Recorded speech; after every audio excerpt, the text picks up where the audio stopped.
dance we know the moves, the bow, the dip, the woo. Though the words are true, the state is old news. Wrap me in your arms, I can't feel it but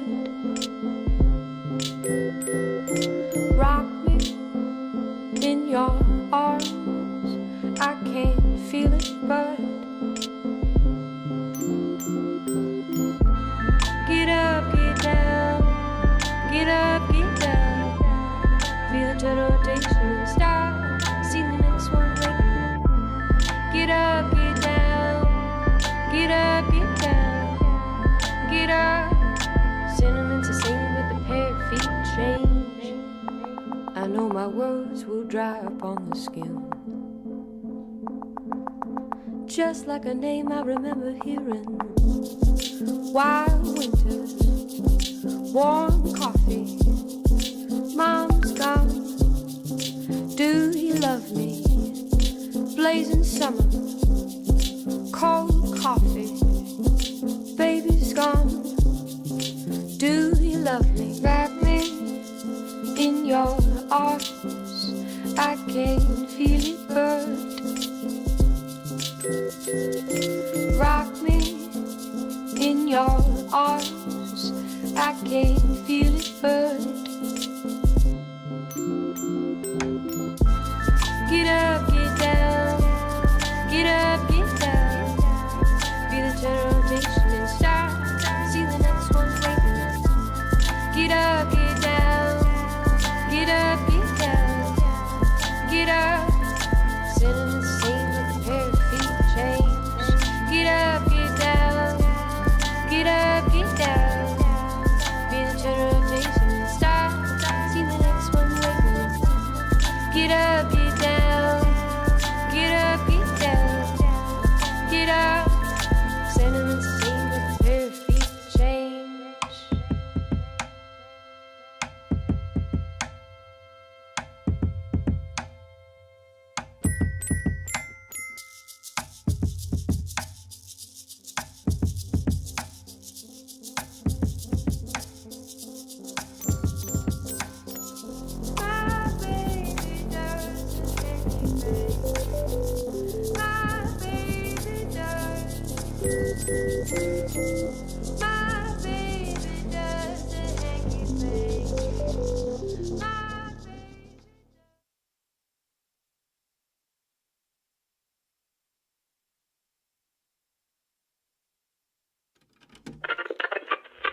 We could always go to the movies. Got science, we got maths. You're staying after class, after class, after class. Got science, we got...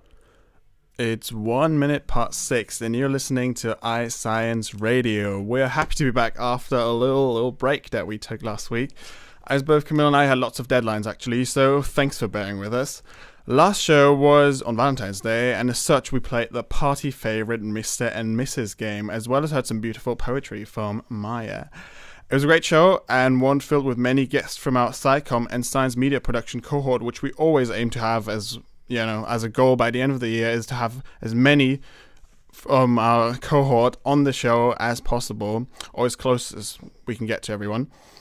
However, with that said, the great thing about our radio show is that we broadcast from Imperial College London, which means that outside our little studio here, we're surrounded by some of the brightest minds and exciting research projects in the world, I must say. Not to toot our own horn for, you know, studying at Imperial, but it's a pretty incredible place. In 2014, an assessment by the Research Excellence Framework found that 91% of Imperial's research is considered world-leading. And that's reflected, for example, in Imperial's research on COVID-19 throughout the pandemic. That was led by Neil Ferguson, an epidemiologist, I can't even speak that, epidemiologist, who, among other important things, mathematically modeled the spread of COVID-19 at a crucial time in the pandemic. And that's just one example of the exciting research and brilliance encountered at Imperial. Which is why for today's show, the theme is the rest of Imperial, and not just featuring guests outside of our cohort to learn a little bit more about what else is going on South Kensington campus. And as such, we are really excited to be interviewing who some have titled the royalty of Imperial. So we have Zheng Li Lim, a PhD student and a hyper dancing ribbon guy. He's quite famous on campus. We have Alex Taylor, a master student and a friend of Camilla's on. And finally, we have Felix Roberts and Fatima Sharif, two master students, one of them in physics, and Fatima's actually in our Sci Comm course, who are the president and secretary of Imperial Quiz Society as well. So all of these guests are going to be on, so it's really exciting. So stay tuned. So it's another busy show today, which means we should get straight into it. But first, let's hear a bit about the latest news from our news editor, John. Take it away. Hello, Alex. I'm glad to be back live on iScience. I'm also happy that we're talking about Imperial today, but for news, I'll go beyond Imperial. We're going to the University of Louisville in the States, to be specific, where for the first time, doctors managed to record the brainwaves of a dying person, allowing them to get an initial idea on what we experience before we pass away. What do you personally think happens in our brains before we pass away? I can't think about it. I think it's probably just like almost nothing. Maybe there's it's just like a fainting glimpse of last look at life, and then you're just gone. Okay, well, that's close to what they found. So what they found is that 30 seconds before the heart stops beating, which is when doctors usually announce death officially, the brain goes into memory recollection mode. Now you might be asking, how did they do that, and how did they know when to start recording? It all happened by coincidence when an 87-year-old patient started having seizures as a result of a surgery.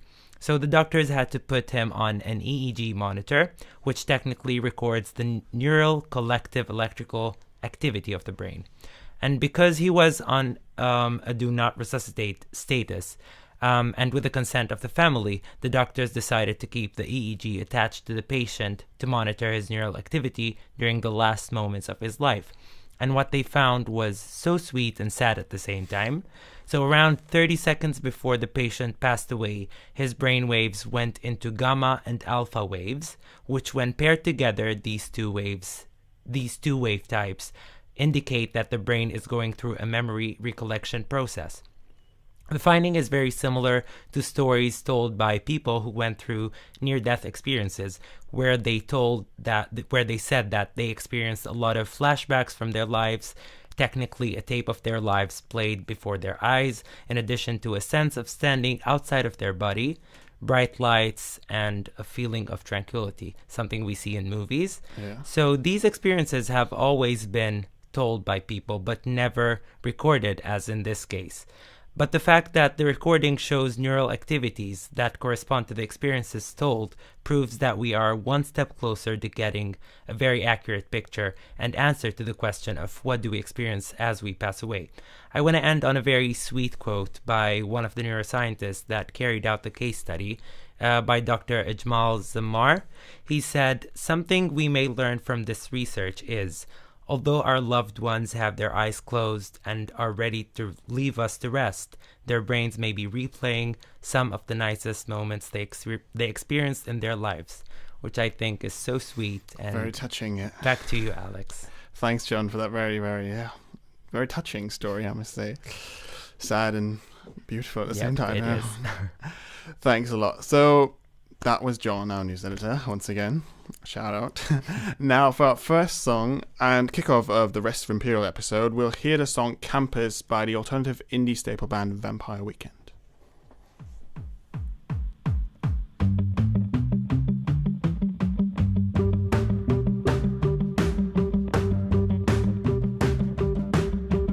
I wake up, my shoulders cold. I've got to leave here before I go.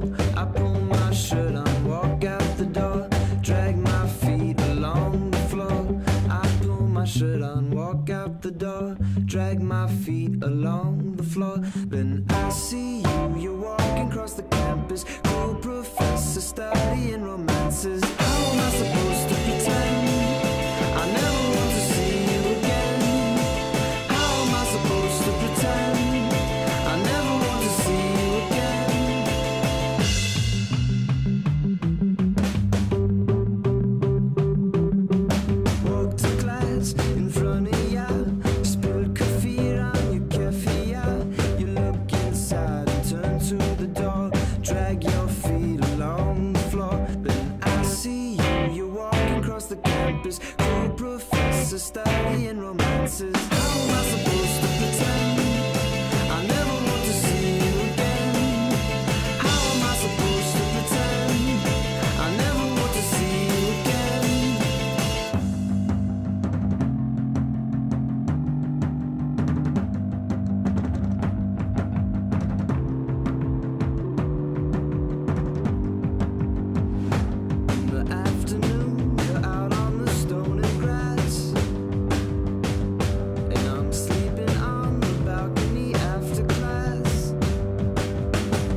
That was once again Campers by the American band Vampire Weekend from their first album released way back in 2008, also titled Vampire Weekend. And Camilla loves this album and the band as a whole.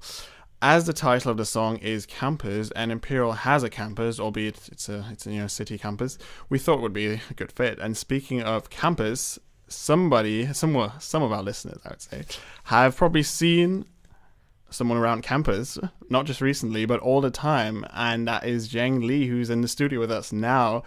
As you might know him, he's the ribbon guy. Welcome, Zheng Li. Hey, hi. Great to be here. Yeah, great that you follow our invitation to join us. Always a pleasure. Always a pleasure. You've done this before, right? 2 years ago, yeah. Great, yeah. So always good to be back, right? Yeah, it is quite fun being here. I love the studio. So yeah, it's a pleasure to have you in the studio. And as we start with our guests, could you just quickly introduce yourself? Basically what you do academically as well. Right, what I do academically. Okay, that's the part I don't usually talk about. So I am a third-year PhD student in the Department of Mechanical Engineering. My primary field of study is in thermoacoustics, which is related to fluid dynamics. What I'm studying is the physics of combustion of hydrogen-enriched flames. And that is important because right now our conventional combustion involves, especially in the UK, things like natural gas, which primarily contains methane. And where there is methane, there are carbon emissions. So what I'm doing is I'm looking at what happens when we mix this methane together with a non-carbon fuel, like hydrogen. Because if we can successfully burn that with our current technology, that means less emissions overall, better transition, I would say a more robust transition toward our renewable energy future. Yeah, sounds great. That sounds very scientific as well. Yeah, I mean, well, that's what I do when I'm actually working, but when I'm getting stressed and I don't want to do it anymore, I use up my lunch break and jump around on the grass with a ribbon. Yeah, that's how we know you as well. But yeah, before we get into your legacy as the ribbon guy on campus, yeah, would you also like to share, I don't know, a fun fact about yourself, where you're from, maybe something about your background that is non-academic as well? It's non-academic. Okay, so my original home country is Malaysia, and I still very much have a Malaysian passport, but I have been moving around quite a bit. When I was 12, I went to Singapore on my own. That young, yeah. Yeah, because the education was at a higher standard there, so we decided it was better for me to go myself. Ever since I was 12, then when I was 18, I came to London to study at Imperial. So I guess I've been spending a lot of my time away from family, away from my parents. So I got a bit crazy in the end. You got a bit crazy, yeah. That's a good thing. But you've definitely grown a lot of independence as well, I think. Yeah, that's the big benefit of that, for sure. Nice. All right, now onto the matter that we're all desperate to hear about. Your ribbon dancing, or whatever it actually is. What is it about, and how did you come up with it? What is it about? Yeah. Okay, so I would say, because I just invented it, I've seen gymnastics and ribbons before, but the way I do it is completely different. So my where I primarily come from is from a club DJ electronic music background. And when I was 18, I used to love going to clubs all the time, listening to the music and dancing to these hard style beats, like boom, boom, that kind. Yeah. And one day I was thinking, you know what? What if I did my punch, fight, dancing, whatever, but while holding a ribbon? Okay. Yeah. And it worked. It started off very, I would say, strange, because I was just hitting the air randomly, and it wasn't elegant at all. But I guess the more you do something, it eventually starts getting good. Yeah, it starts getting good. You get into it and you get into the flow. Yeah, yeah. And then, when did it start, actually? 2 years ago. Okay. Yeah, that was in the first year of my PhD. So, I was just I spent 4 years already doing my undergrad. All my grad friends had, left the college. I think hardly anyone stayed behind. So I was like, oh, okay. So all my friends are gone. I guess I have nothing to be ashamed of anymore. So I took a ribbon and just did this because I don't care. Okay, and then you just moved around. Interesting. Yeah. So how often do you do it now? Every how day? often? I do it every day when I can. if the weather is good. Yeah. Okay. So I have both an outdoor training and an indoor training place, like somewhere to go. If it's not raining and it's not too windy, you will find me on Queen's Lawn, or during the summer in Hyde Park next to the Palace. Yeah. And if it is a bad weather day, I would be at Imperial College Union training in the club. Oh, interesting. Is that the sports facilities? Sorry? The sports facilities, or in the union itself? Oh no, not the sports facility, in the actual nightclub. Oh, in the union. Yeah, that's it. Oh, interesting. In metric. Yeah. Oh, metric. Yeah. So yeah, this is like somewhat like a broad question, because first thing I saw you and I didn't know what you were actually doing. Is it more of a sport or more like an entertainment act? What would you say? I have It's no a idea. combination of both. Yeah, I really don't see anything more sophisticated about it than just saying that I'm whacking something around because I've got nothing better to do. Okay, good. That's actually it. There is no deep meaning to it whatsoever. I just like dancing. Yeah, it's great. You just express yourself, and you expose yourself as well. You're just out there like putting on your show on Queen's Lawn. Have you ever had any? What sort of response have you had from people? Like, do people ever come up to you and say like, or like ask you what you're doing? Oh yeah, all the time. And my usual response is that I have no idea either. No, it is a good thing to do to de-stress. I think there should be at least something that everyone should have as a hobby that they don't need to care, like, don't need to think too much about. Just exactly. Yeah. You act like you don't care. It's like you don't care about the directions that you get at all. You just want to express yourself and just like let yourself out. You get used to it. That's cool. Yeah. Have you ever thought about like turning that ribbon dancing into a more communal thing? Invite people, maybe found a society as well. I have been asked many times if I wanted to create a society out of this. I mean, right now the answer is not really, because one, I feel like people would like maybe join in for the first day just for the memes, but I don't see it as something that people would come consistently to, especially since I don't feel like I can teach it. Oh, okay. Because I don't follow a set choreography or anything. I just do what I feel like, and it's very difficult to explain to someone, for example, how to drive a car. You just got to do it until you feel. So it doesn't follow like set rules or anything. No. Because it looks, I mean, from an outside perspective, it looks very sophisticated. It looks professional, sort of as you were following a set recipe. Oh, trust me, from my perspective, it looks completely different. Like, it may look elegant from a distance, but here it's just chaotic whacking as much as possible. Yeah, but it still looks like elegant, and it looks graceful. I would even say graceful. Yeah. Maybe. Who knows? Yeah. I can't see myself. All right. I don't know. I don't have any more questions on my script for now. Okay. But if you would like to share anything else about the ribbon dancing that we haven't covered yet, now is the time. All right. Well, here's a fun fact. So, I break on average 1 ribbon a day. Oh, really? While doing it. So, yeah. I mean, I thought as I got better at it, I would break them less often, right? Because they break when you step on them or when you pull them too hard by the joint. But as it turns out, as I got better at it, I broke them more often. Yeah. Oh. What color ribbon do you use? Oh. Yeah. I always use a blue ribbon. No, you have to repeat the question because our audience doesn't hear what Camilla said. Okay. We had a question from behind the fourth wall. The question was, what color ribbon do I use? The answer is that it's primarily a sky blue ribbon because that is my favorite color. But I think once a year on Valentine's Day, I change it to pink. Oh, that's just once a year. Yep. Okay, cool. What kind of shoes I wear? Okay, so the next question is, what kind of shoes do I wear? This one is important because with the strength that I like just dance and hit the ground with, my shoes need to be replaced about once a month. So I get something that's robust enough to stay on my feet, but it's not too expensive. Like maybe in the 20-30 pound range, you can get that on Amazon. I am prepared to get them broken, and then I get the next pair. Are you prepared to have to replace them like at some point? Yeah, so at any point at home, I've got 100 spare ribbons and 4 extra pairs of shoes. 100 spare ribbons? Yep. Wow, okay. I buy them in bulk. That's cool. Like, And then you come prepared, as in when one breaks during your performance or whatever. Yeah. You just stop it now, or do you have another one? No, just in I your bag? always carry at least 3 in my bag as well. At least 3. Yep. You come well prepared. That's how many can break in one day. Nice. All right, that's really good. And finally, as per tradition, we would like to hear a recommendation from you, and then play the song right after. Oh, yeah. So, I am a part-time DJ, so I do know the hot songs in the clubs at the moment.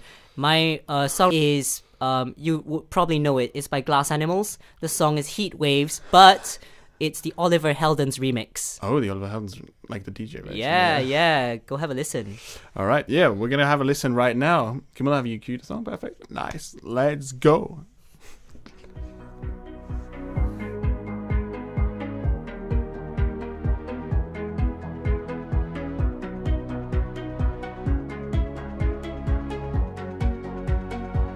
Sometimes all I think about is you. Late nights in the middle of June. Heat waves been faking me out. Can't make you happier now. Sometimes all I think about is you. Late nights in the middle of June.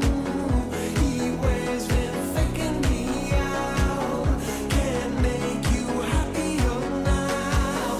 Sometimes all I think about is you. Late nights in the middle of June.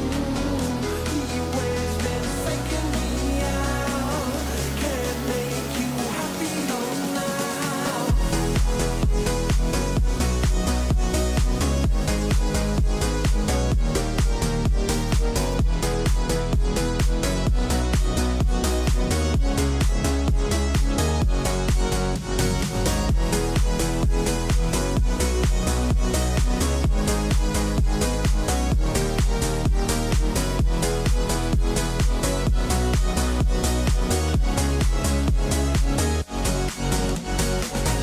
Usually I put something on TV, so we never think about you and me. But today I see our reflections clearly in Hollywood, laying on the screen. You just need a better life than this. You need something I can never give.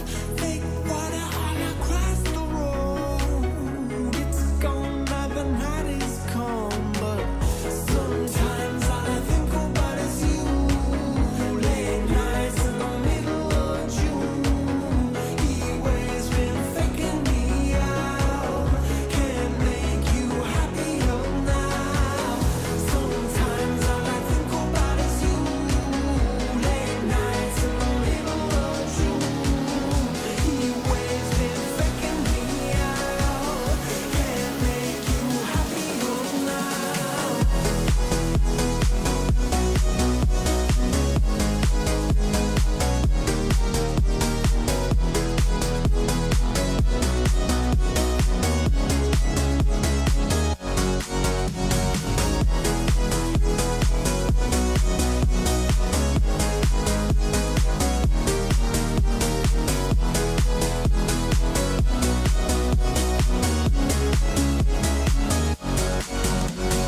You can't fight it, you can't breathe. You say something so loving, but now I gotta let you go. You'll be better off in someone new. Sometimes all I think about is you. Late nights in the middle of June. Heat waves been faking me out. Can't make you happier now.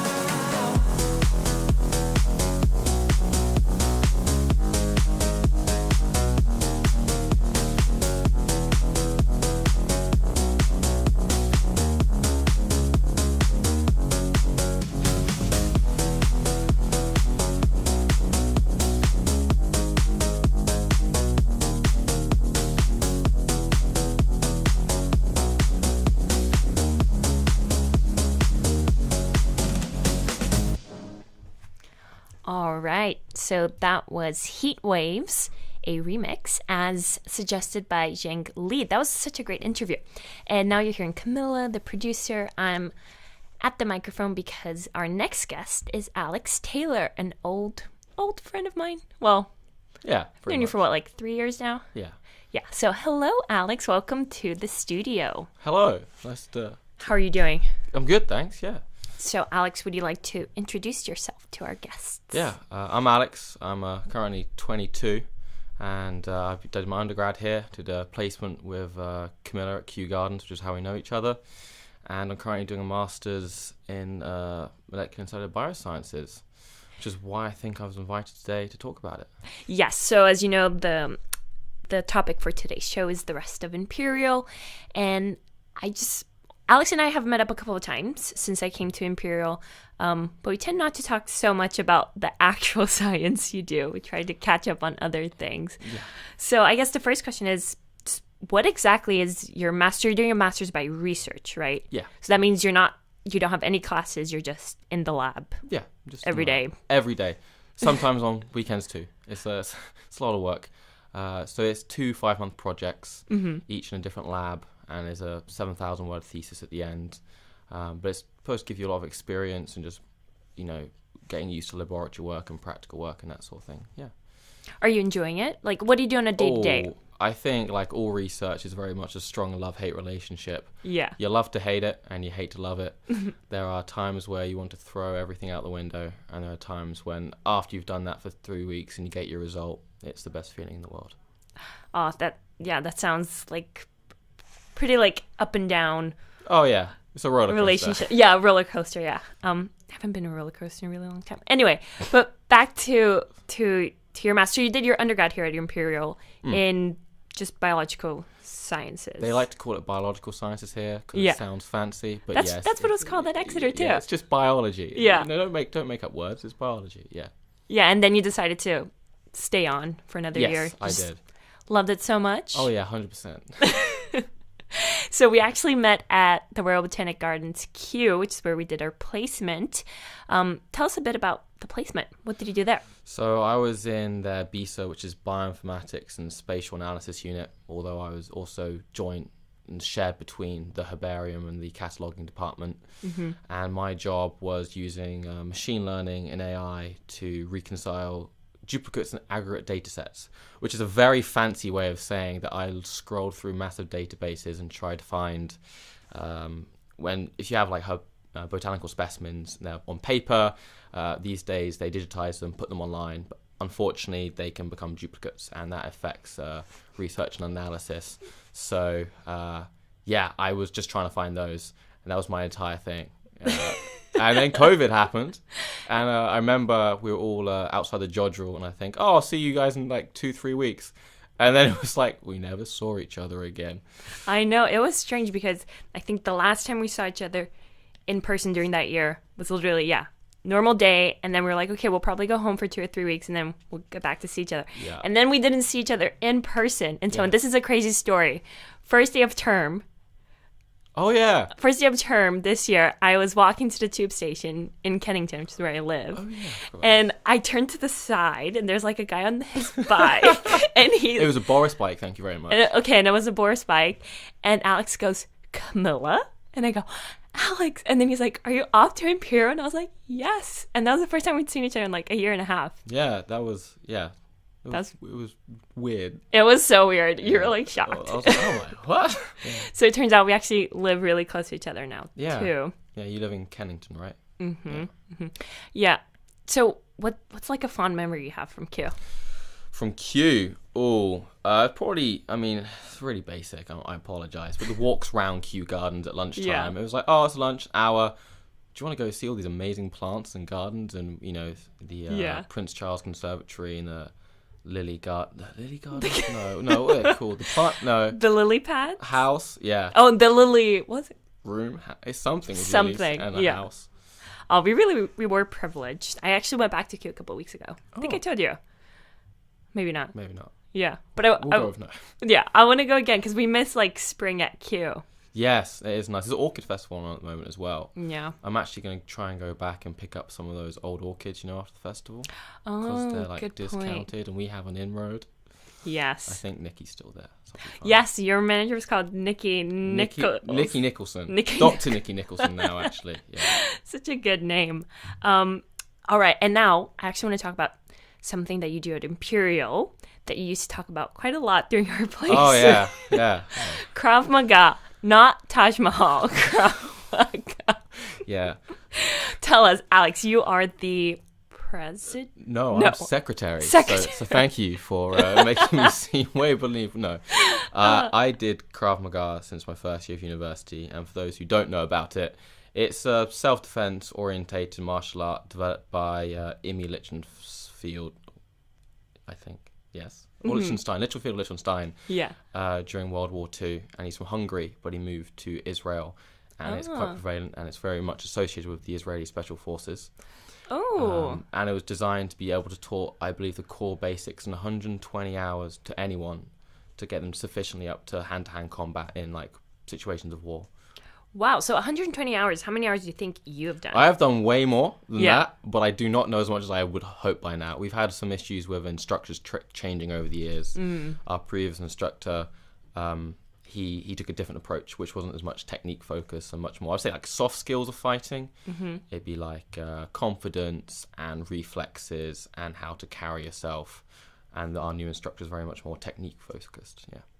Interesting. And so as a secretary, what are your responsibilities? Oh, those weekly email blasts all our members love. That's me. And all those polls I make them fill out so we can organise all the events for them.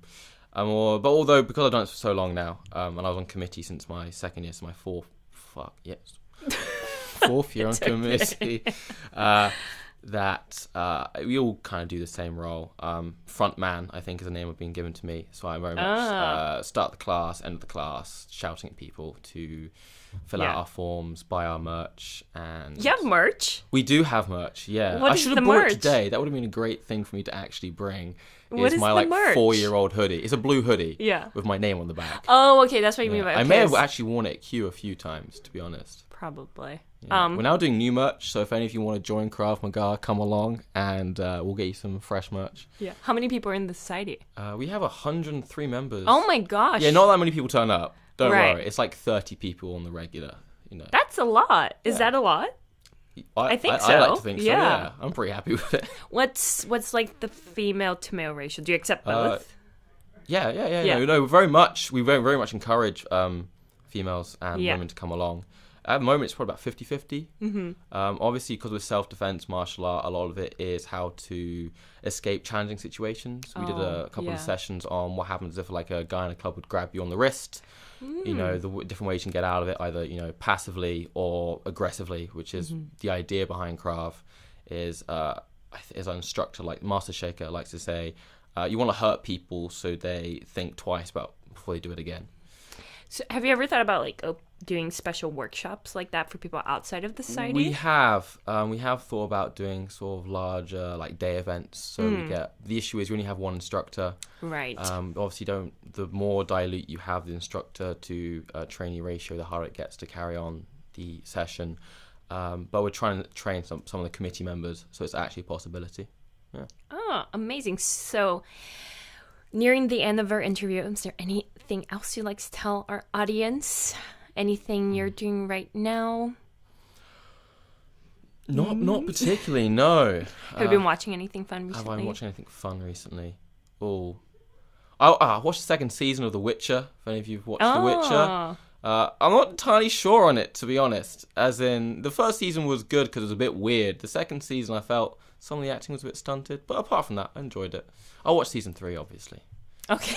Yeah, like, I'm going to come back for another round, but... Okay. Yeah. Sounds promising. All right, Alex, final question.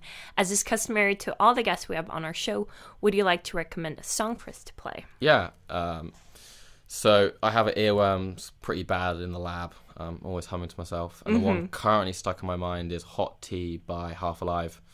Yeah. How did you hear about them? How did I hear about it? Yeah. I like their old album. And then Oh, Spotify okay. was like, hey, you might like this album too. Yeah. So that's how I discovered it, yeah. All right. Do you want to cue it up? Say it one more time. Be like, Oh, this is... yes, Hot Tea by Half Alive. Give it a go.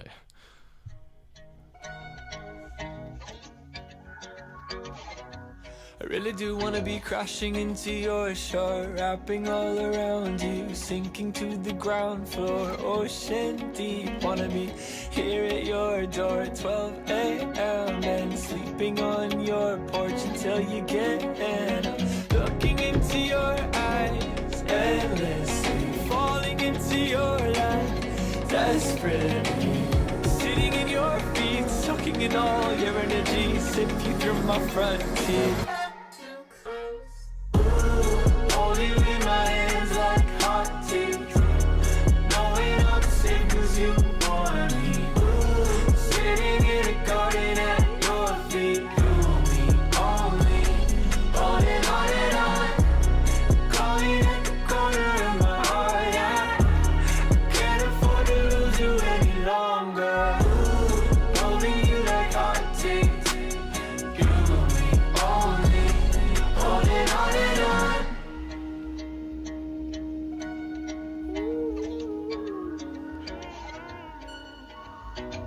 I wanna be ruined by love, drowning in rivers of peace, taking a piece of the cut, longing for everything.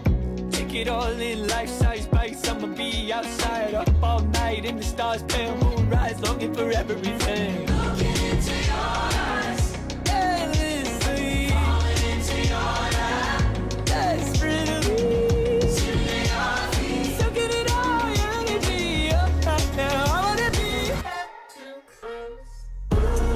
Hold you in my hands like hot tea, knowing I'm safe 'cause you want me. Sitting in a garden at your feet, you and me, only. On and on and on, calling at the corner of my heart, yeah. Can't afford to lose you any longer. Holding you like hot tea, you and me, only. On and on and on.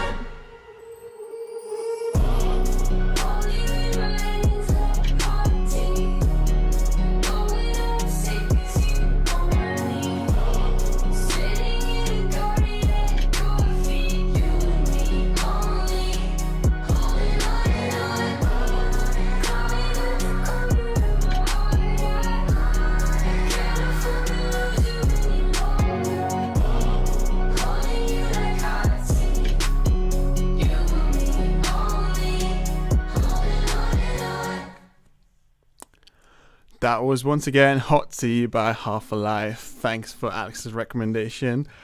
And yeah, thanks for that wonderful interview, Camilla, as well. Now, on to another topic.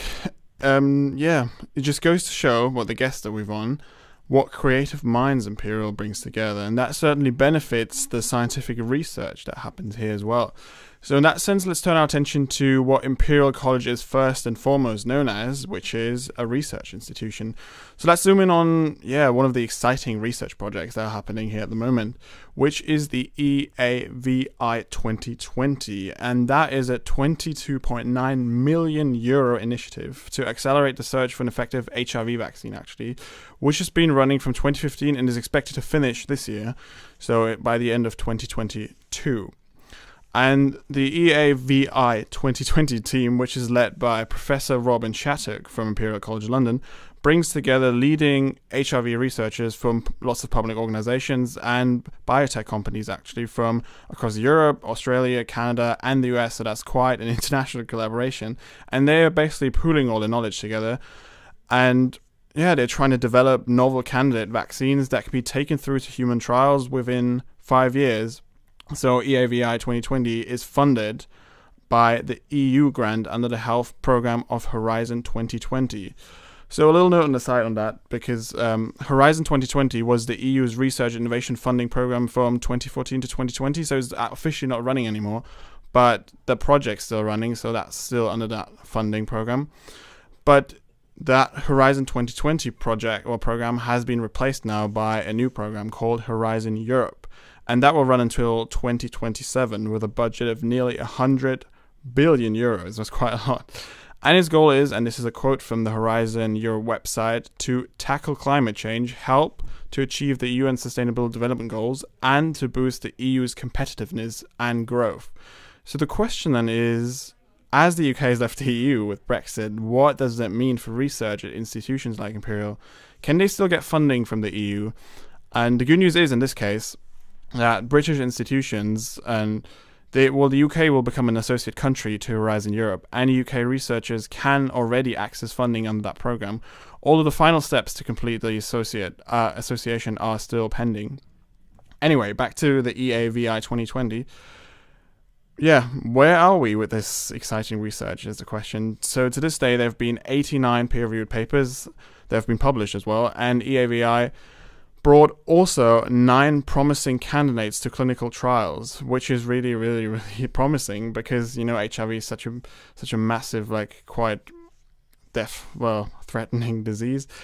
And the project prototype, these are RNA vaccines, and they not only show promise for HIV treatment, but they also have had a positive impact on vaccine development for COVID-19. Although, I must say, the pandemic itself has been quite a major speed bump in the progress of this project. And as EAVI 2020 is coming to an end this year, the research team, they really need to ensure that investment in the development of these novel vaccine candidates is maximized by completing a wide range of clinical trials, and that's what they're doing right now. And with these clinical trials, they can be selected, they will then be selected for efficacy studies, which is the next step in the vaccine development. There's several steps before vaccine can actually be used on the wider population. And the clinical trials, they can also feed back into the evaluation of the preclinical assessment. So you can go it goes both ways basically. So you look forward to the next step, and when you pass a step, you move on to the next one. But you can also feed back, of course, to the previous one. And that would, in this case, would show how we choose vaccine candidates for clinical evaluation in the first place. So, in this account of a science research project demonstrates Imperial is really, really busy with work that is incredibly exciting, and as a result, our institution, I would say our institution because I'm now part of it for the moment at least, has a lot of power. And power in its influence, credibility, status, ability to attract, bright minds, anything like that. So with that in mind, here is Power by Kanye West.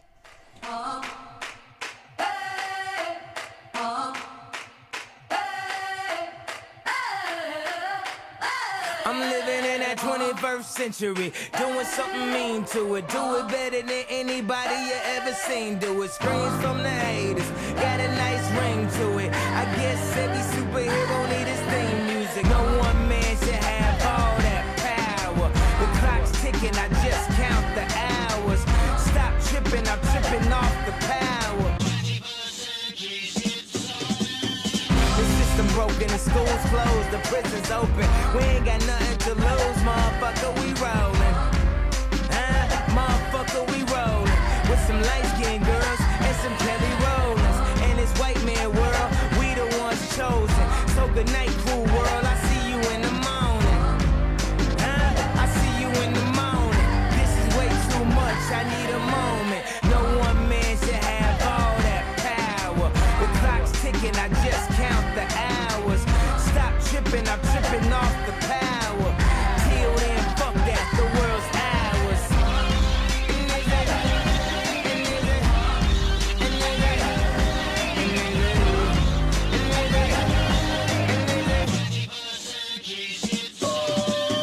Fucking Chanel and the whole cast.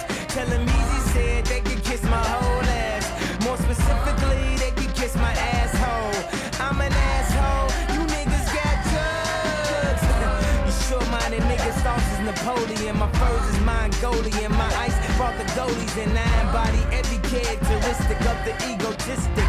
He knows he's so fucking gifted. I just needed time alone with my own thoughts. Got treasures in my mind but couldn't open up my own vault. My talent, creativity, purity and honesty is honestly being crowded by these grown thoughts. Reality is catching up with me, taking my inner child, I'm fighting for custody.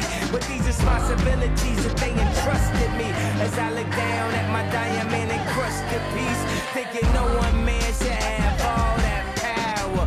The clock's ticking, I just count the hours. Stop tripping, I'm tripping off the powder. Till then, fuck that, the world's ours.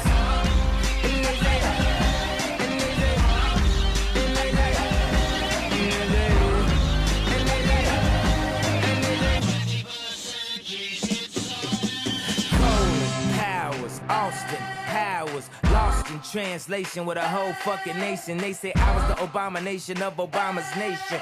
Well, that's a pretty bad way to start the conversation. At the end of the day, god damn it, I'm killing this shit. I know damn well y'all feeling this shit. I don't need your pussy, bitch, I'm on my own dick. I ain't got a power trip, who you going home with? How you doing? I'm surviving. I was drinking earlier, now I'm driving. Where the bad bitches, huh? Where you hiding? I got the power, make your life so exciting.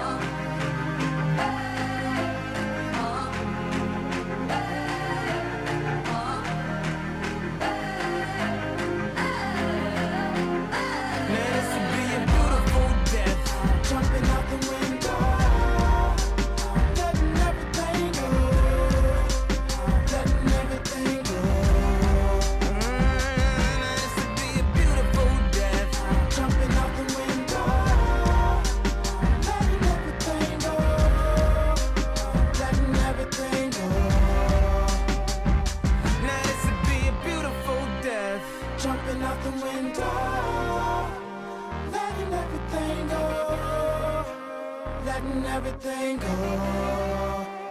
You got the power to let power go.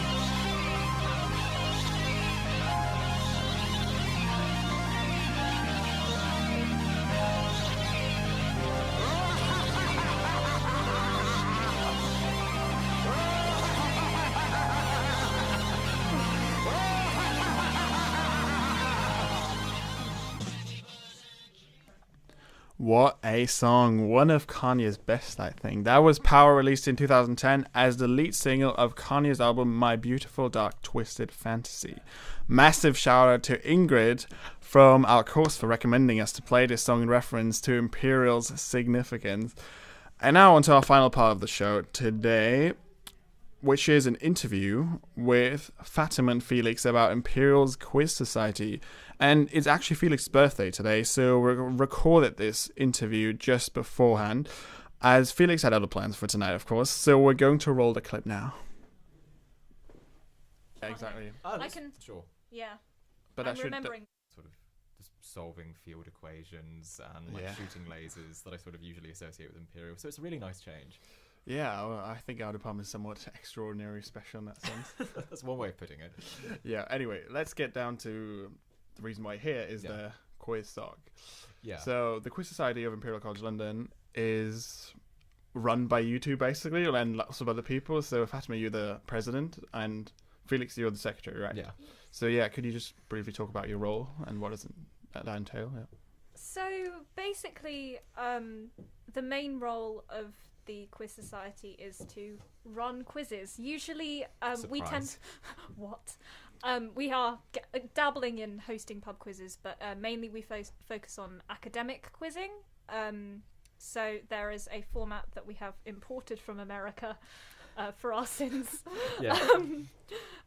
called Quiz Bowl, which basically is somewhat like what British people would understand like University Challenge, but it's just much more in-depth and complicated in the questions, but it's still like you buzz in on starter questions, then your team gets bonuses and you can confer on those, and yeah, so we basically spend a lot of time reading questions like that and training like that for that format, and we're hosting the British Student Quiz Championships on Saturday. Yes, in like 4 or 5 days. In 4 or 5 days. Things don't go too exciting. Is it 28 teams? No, it's 24. 24 teams coming from all over the UK. Wow, that's quite a big event then. Yeah, people are heading down from Edinburgh, which seems to give it a little more sort of prestige than, I'd sort of associate with it. I wouldn't travel much more than 200 miles for anything. And I would know on that one, but it promises to be pretty good. It's quite nice in so much as it's one of those things that sort of keeps running on its own. It's quite easy. You just have to show up and answer some questions or read some questions. But it's a very tight-knit community, and we're pretty happy with it. Yeah. Sounds really interesting. And so then the question is, what got you into it? Like, what's your motivation? Or sort of, I mean, I think there's a lot of knowledge to derive from quizzing a lot, and but there must be something else, like some motivation, like some. I mean, I can't speak for Fatima, but at this point, it's sheer narcissism. Like, you know, you've invested, you both. It's you know, it's quite fun. The more time you spend in it, the better you get, and so the more you keep doing it. And you do have this element where it is a genuine sort of inter-university group. Like, all the people you see on the circuit are the same people. You know, you see the same people in tournaments that you saw the last tournament and the tournament before that. So when you have all these familiar faces, you do sort of build this very diverse, geographically speaking, friendship group all around the UK. And so whenever you're keeping in touch and you're talking about all these sort of quizzy things, it's a big sort of incentive to really keep doing it. But it is also just fun to learn things. And it's one of the only places. Yeah. It's one of the only places you're going to be sort of rewarded for spending 3 hours not doing a lecture and like being on the Wikipedia page for like the emperors of Brazil or like anything like that's really random and useless. Yeah. Everything, like, basically, you can justify any kind of Wikipedia spiral or like tangent or podcast episode you get really invested in. Yeah. You can just justify it by one day it will come up in quiz. You don't know when, but the more quiz you do, the more likely it will become.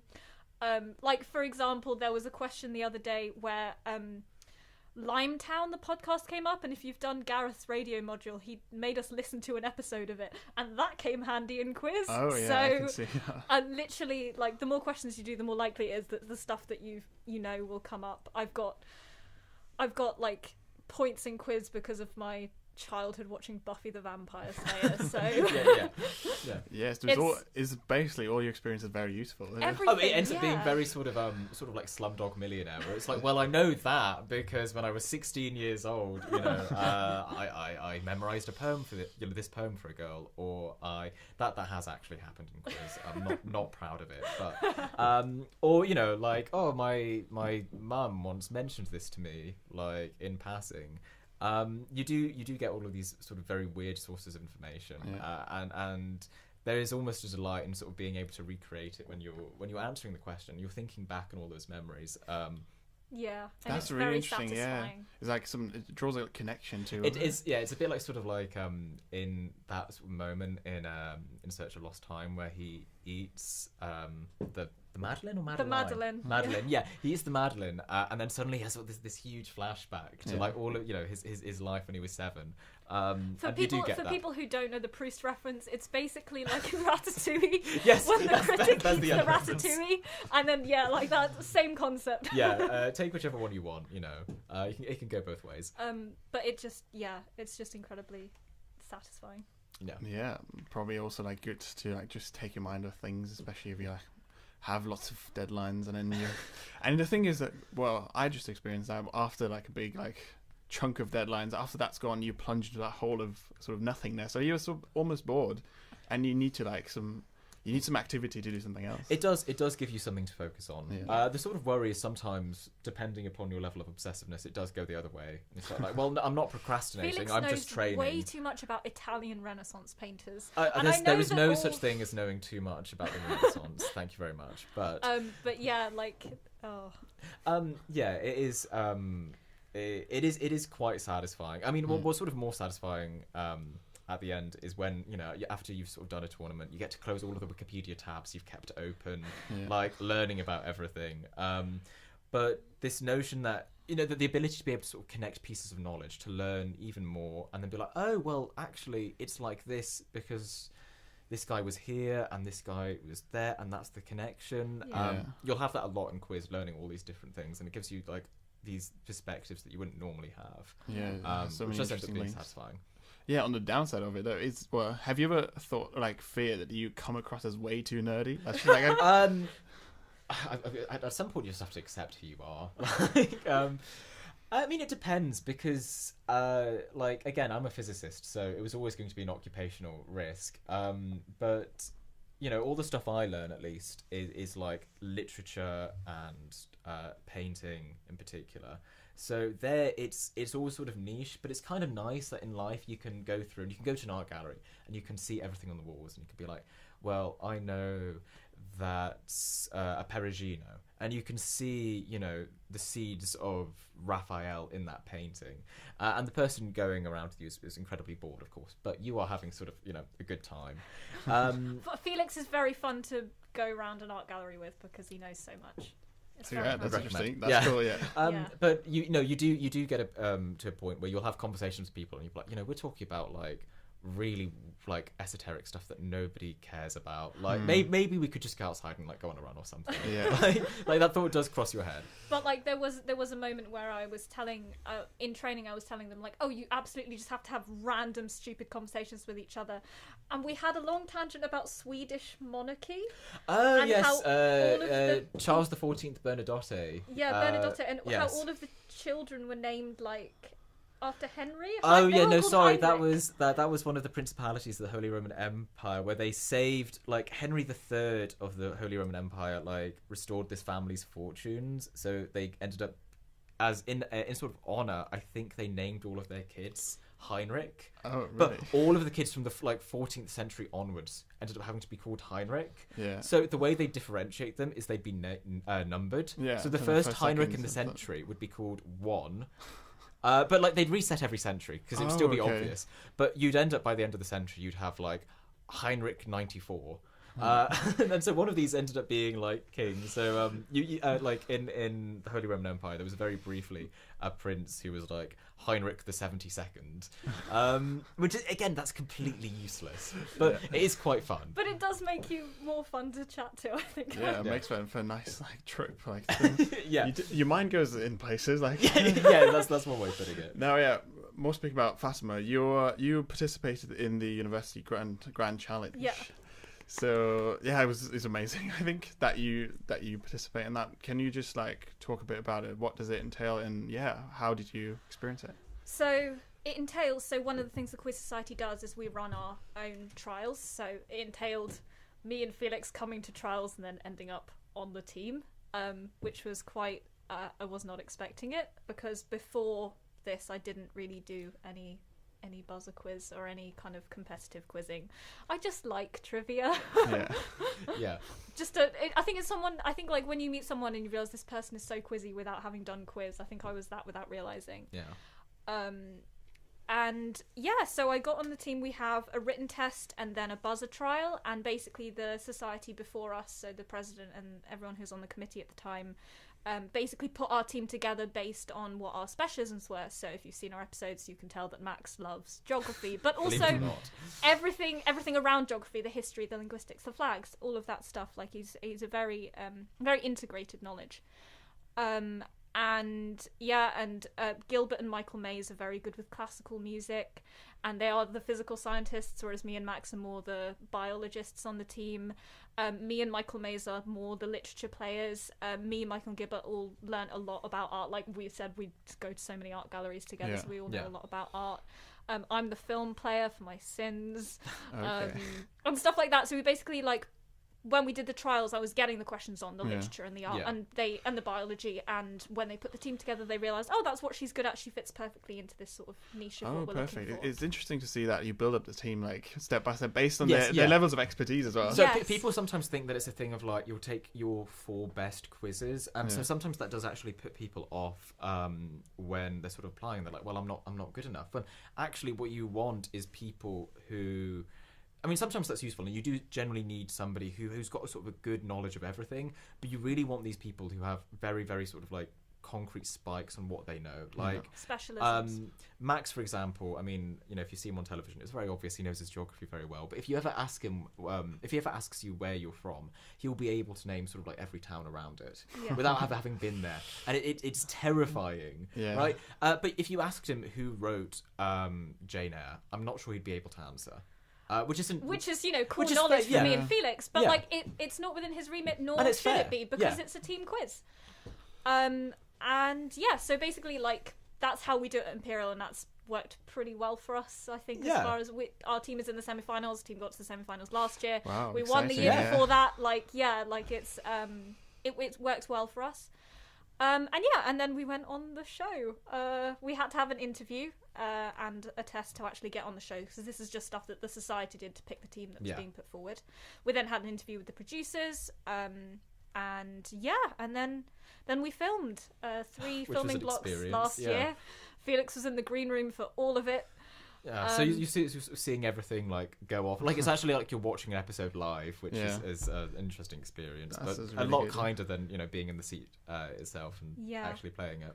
And it was incredible to film, and bearing in mind that I saw my team briefly when we went to trials, and then until the 6 months that we filmed, we trained entirely on Zoom. So I was just excited to be with them in person again, because this was like March 2021. It was mid-pandemic, so I was just happy to see them in person, because even though it was our first time in front of the buzzers and in front of a camera, it's definitely great to be reunited again. It was so good. It was like, oh wow, I've spent so long on Zoom with all of you people. All right, great. It was amazing to hear from you both. Such a nice experience, and I must say, you make nice, you're so harmonious in a way. You kind of complement each other. Also, it's a balancing out. Yeah. You could definitely run your own radio show as well. The two of you just talking, that would be entertaining enough, I would say. So finally, as per tradition, we ask our guests to recommend a song for us to play on the show just right after this interview. So do you have anything in mind? Do you have something quick, Fatima? Because I will take 20 seconds to think about something good, but I think it'll be pretty good.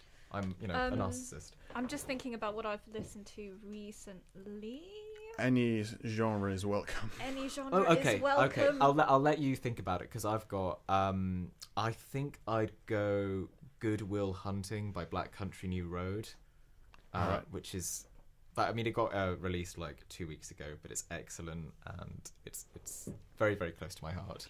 Nice. Do you want to cue the song, or do you want to do the little intro and here's? Yeah, sure. Okay, go ahead. Here's "Good Will Hunting" by Black Country New Road. You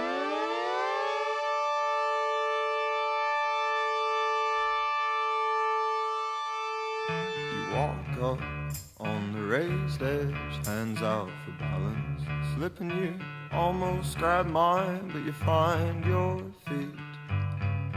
And I never wanted so much someone to fall.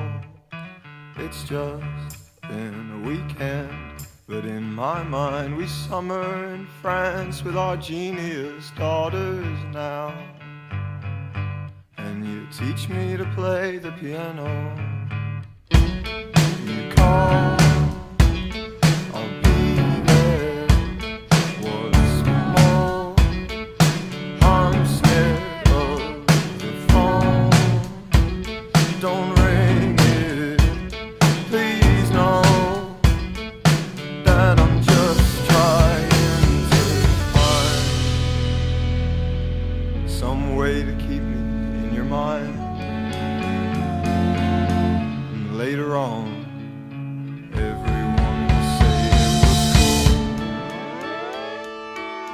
had Billie Eilish style, moving to Berlin for a little while, trying to find something to hold on to. Never texts me nothing, but she wants to tell me she's not that hard to find, and message me if you change your mind, darling. I'll keep fine.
to get home to you, and you bring some piece of the stars.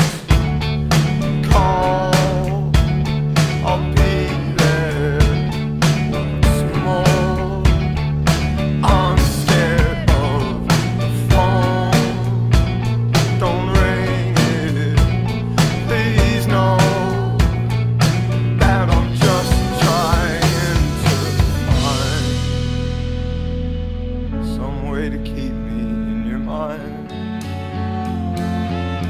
And later on, everyone will say it was cool. She had Billie Eilish style. Moving to Berlin for a little while, trying to find something to hold on to. Never texts me nothing, but she wants to tell me she's not that hard to find. And message me if you change your mind, darling, I'll keep fine. Everyone will say it was cool. Oh, she had Billie Eilish style. Moving to Berlin for a little while, trying to find something to hold on to. Never text me nothing, but she wants to tell me she's not that hard to find. And message me if you change your mind, darling. Alright, so there we have it, folks. Once again, our show is coming to an end, which, however, doesn't mean that you should stop exploring all the other intriguing research projects, departments, societies, and activities that make up Imperial College London. What we've shown you today, actually, was just a taster of the wealth of opportunities that is hidden here on South Kensington campus. And speaking from our little Sci Comm and S&P bubble, the rest of Imperial is probably not the most accurate term to use, and you know, there's just so much more out there to explore, so that's why I would say it's probably not that accurate. But speaking of the rest, we want to give a nod to the upcoming second edition of iSciences magazine for this academic year, and the 51st overall, which will be centered around the theme the rest of the world. And for this one, we want to focus on stories that offer a non-Anglo-centric or non-Eurocentric perspective of the world, which will offer some valuable insights into scientific matters that have, you know, often historically just been sidelined or ignored. And a recurring format for this edition will be the sci-fi writing competition. We're all still looking for competitors, so do write something and compete with the others and win prizes, because there's a lot to win, actually. In this case, in line with our theme for the rest of the world, is all about asking where does science fiction take us when we look beyond the mainstream. And entries should be around 800 words long and sent to iScience at ic.ac.uk by the 7th of March, which is next week. And as last time, there will be cash prizes, I already said, and the first place will be published in the print magazine. And you might also have the opportunity to share your personal story here on this very radio show, as the last winner, Q, did very, very splendidly. Shout out to Q at this point. And finally, last announcement for the show. Tomorrow is Pancake Day, or Fat Tuesday, or Mardi Gras. Traditionally speaking, this is the last day for you to indulge in, you know, some fat, juicy pancakes or whatever substantial delicacy you can think of before embarking on a journey of fasting, or in Christian belief referred to as Lent. So that's 40 days of saying no to some food-related indulgence, and I can't help myself at this point seizing this opportunity to suggest you could try a plant-based diet as for fasting. And yeah, try it out. It's good. Anyway, have a great feast tomorrow and a great week. From Camille and myself, ciao. I got lost on an elephant road, my head spinning, and how time passes, heaven knows. You wake up in a carnival occasion, can't help moving around, the heat blazing. Shared a kiss outside a cash dispenser, and I'm glad that we did. Ignored some stormy weather, you know. Feed a flower, it grows, treat it sour, it shows. But we could always go to the movies. Got science, we got maths, you're staying after class, after class, after class. Got science, we got maths, stick to the psychopath. High higher paths, just riding past. Yet even modern urban man finds a need for parks with open spaces and green growing things. Now we all know that E equals MC squared, but what does E equal when MC is cubed? So we presume this trip with bridges burned. Keep travelling on but to where we're not concerned. Got to know my route round most these service stations. Can't get complacent while this world's still young. So you can run on ahead, I'll just keep tearing around corners. Taking it in, see me leaping through wardrobes. This race is finished, the crowd cheers. We see the man in the red clutching his water like a trophy. Got science, we got maths, and I don't care about psychology. Got science, we got maths, you know science like biology. Got science, we got maths, from the reindeer to the wallaby. Got science, we got maths. What? We don't need your terminology. Keep it specific, scientific, you must admit.